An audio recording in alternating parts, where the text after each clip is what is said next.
طيب الكلينيكال اكزامينيشن ده عباره عن مراقبه بعض الاعراض وتغير بعض الاعراض اللي بتظهر على الجسم، وده بيعكس زياده او نقصان من بعض العناصر الغذائيه.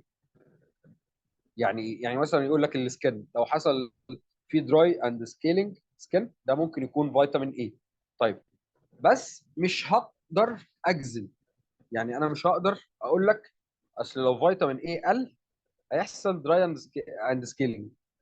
دراي اند سكيلينج سكن، يعني ايه سكيلينج اصلا؟ دراي يعني ناشف، سكيلينج يعني كانه بارز، او في يعني طبقه كده ناشفه فوق. ليه؟ لان ده ممكن هو يحصل مع الزنك. يعني ده العرض ده ممكن يحصل نتيجه نقص فيتامين ايه ونتيجه نقص الزنك. فهو بيديك انديكيشن، بيديك يعني مجرد انديكيشن عشان انت بعد كده تحلل المستوى بتاع الدم وتشوف هل فعلا قليل ولا لا.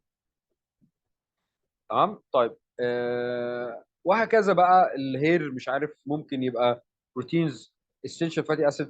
البروتينز اسينشال فاتي اسيد المقصود بيه اوميجا 3، يعني نقص الاوميجا 3 من الحاجات اللي بتاثر على الشعر. تمام. الرؤيه طبعا مينلي فيتامين اي اكتر حاجه، وممكن الحديد. الحديد هيبقى يخلي الواحد دايخ وفي الزغلله في العين، فده ممكن يكون ايه نقص فيتامين ايه. ان مشاكل جلوستايتس، التهاب في الايه في اللسان والتهاب في اللثه والكلام ده.